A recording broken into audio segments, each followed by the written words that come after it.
Alright, I'm going to provide a little bit of a walkthrough on how to use the DJI Mini 2 drone. So, I already sent you the link to the app. It's the DJI Fly app. It's this one here. Just spin that up. And there's a connection guide down here that'll help a little bit with the process of getting set up. But let's go ahead and start by pulling out the drone. We've got the controller, the unified battery pack, and the drone itself. I've purchased a 128 gigabyte memory card for this, so should store up to 4 hours of footage. You can also download directly from the drone onto the phone via the app. I'll show you that too. There are charging ports, these are USB-C on the controller, on the unified battery pack, and on the drone itself in case you want to charge the drone, its battery that's installed directly. That's accessed by just pulling up on that flap, squeezing that, pulling out, and then you can install that into the pack kit. You can see this one has a little over half of its battery life remaining. So you can charge all these by plugging in here with the high-speed charger. You can also use this as a power source and charge your controller from there. So, or your phone even. This actually acts as a source battery pack. So yeah. So if you need to charge your controller on the fly, you can do that. And then, with that installed, go ahead and spin this up. So this has a sort of rubberized propeller retainer that hooks in here and then wraps around all the props. So you just pop that off, just pull, and then you can remove that. That frees all the propellers. And then, to here, carefully remove the cover for the gimbal. There's a little tab here you pull on, and then lift this out carefully since it has some hooks on this side that are going to grip underneath this housing here. And then orient it. This is up. And then these fold out a little differently from the other drone. You pull directly out on these, but on the ones on the bottom, you pivot them rather than folding directly out. And that took a little getting used to when I was first trying to unfold this thing. So once again, it's kind of a peculiar action there. I just kind of like it though.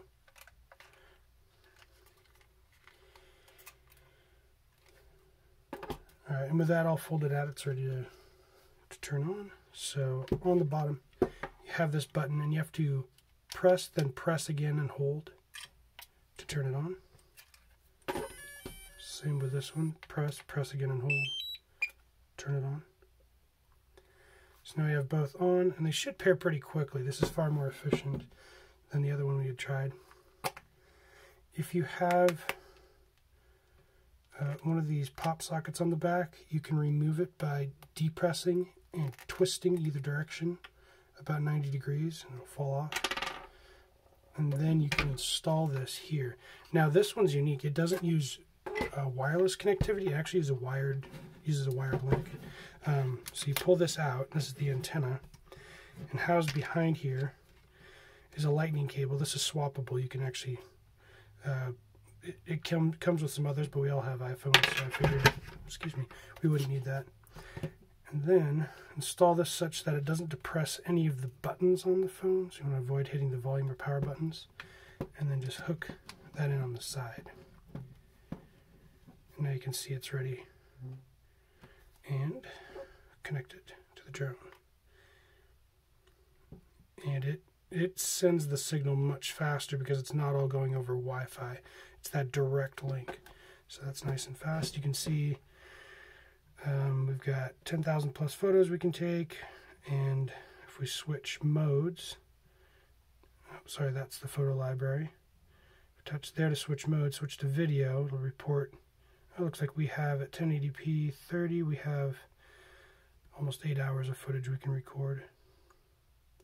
We can switch between these various modes: panorama, quick shot, photo. I think pano it'll auto rotate for you smoothly, but I haven't tried that. Photo, you can just snap individual shots. Do timed shots, and then something called A/B that I haven't looked into. And then here you can actually adjust the camera and do like 60 hertz, but I'm not sure exactly how that works. I also haven't figured out how to adjust. Oh, there it is. Cool. So you can actually increase the frames per second to smooth it out, or you can up to 4K, which will do up to 30. So if you want really high resolution video, you can do that. Or you can do 1080p and get all the way up to 60 frames per second for a really smooth video. So you can decide which you prefer there. And the amount of time that you can record, you can see updating here. You upgrade to 4K, it consumes a lot of space. Probably shoot this in 60 just because it still gives you a lot of time and it's decent quality. And most TVs or phones don't even use that full resolution. But you can switch that depending on your preference at the time. Let's see. Okay, so that's connected to the drone. And then when it's time to take off, it's as simple as pressing that button, and then you press and hold to take off, which I'm not going to do right now since I'm in my office. And then there, after it's in the air, over here, you'll have the option to press to land, and it'll actually provide some prompts if it doesn't think it's in a safe area, so you can move it to the appropriate location. Here you can actually, there's some tuning you can do around altitude and those sorts of things. So I'll have to look for those later because I don't remember exactly where those are configured. Maybe it's here. There we go. Max altitude and under safety. So over here you have these three, looks like ellipses, these three dots. You can configure your max altitude, excuse me, max distance, which is how far it can get from where you launched. And then the auto return to home altitude, after it hits that ceiling, in this case 150 feet, it's just going to come back and return to home. So, and then you can go in and update the home point when the aircraft is in flight so that it'll return to that location. And various other configuration properties here, but these are somewhat useful if you don't want it getting too far away from you. You can tune those quite a ways down. And then, let's see, as I recall, this increases altitude, this decreases altitude, rotate, I think that's rotate left and rotate right. You can experience or test with that. Test that out to figure out which it is. And then this goes, pushes the drone forward, backward, and then side to side. It'll fly sideways. So these are moving the drone, these are orienting the drone. And then down here, you can rotate the camera up or down using this. And it'll rotate through, pointing straight ahead all the way down through directly toward the ground, which is how I got those photographs of our property. And then you can actually use this to just snap start and stop video, shortcut to actually touching it on screen here. So if I switch that, sorry, once again, to photo, that just snapshots by pressing this button here. And then here's the photo library. You can configure it to automatically synchronize with your phone, or you can go in and manually download via the download button. Or you can share directly from here.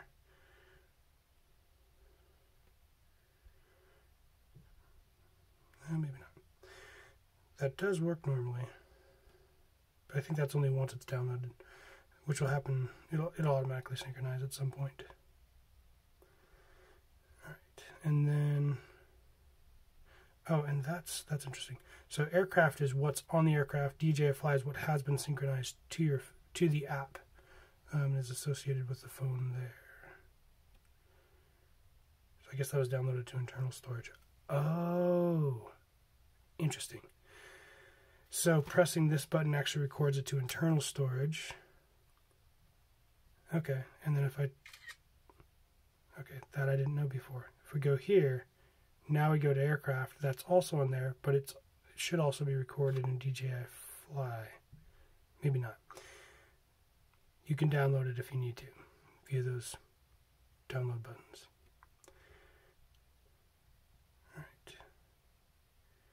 All right. And then normal mode is your standard sign. I think you slow it. I think this slows down responsiveness for cinematic, like slow panning and stuff. That is my assumption. And then over to sport if you want it to be really responsive and agile. So I've only ever tried it in normal mode. And that's it for operations. Those are the basics. These actually come off. So if you need to fit it more tightly into the bag or something. And there's a spare set of them right here. So go ahead and disconnect. Power off. Once again, that double press. So press, then press and hold to power off. Just a complement to what you do to turn the thing on. Fold these back up. Fold these in.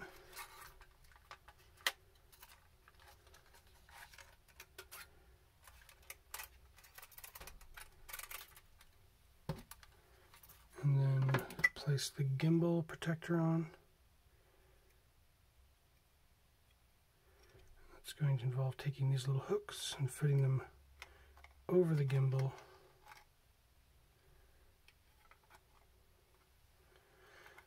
And then depressing this to clip it in place. And then for the prop retainer, that goes over the props and under there. And then orient the top props so that they fall under the strap. And just clip it back into the button there on the side.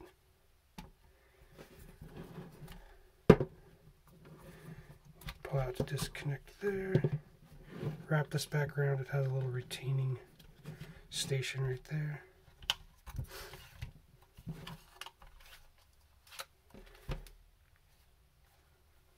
That's it.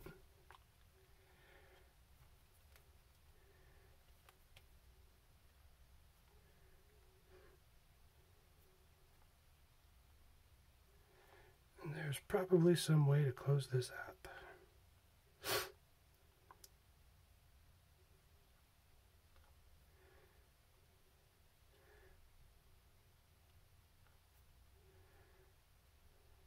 There it is. Boy, do I miss the home button. All right, have fun.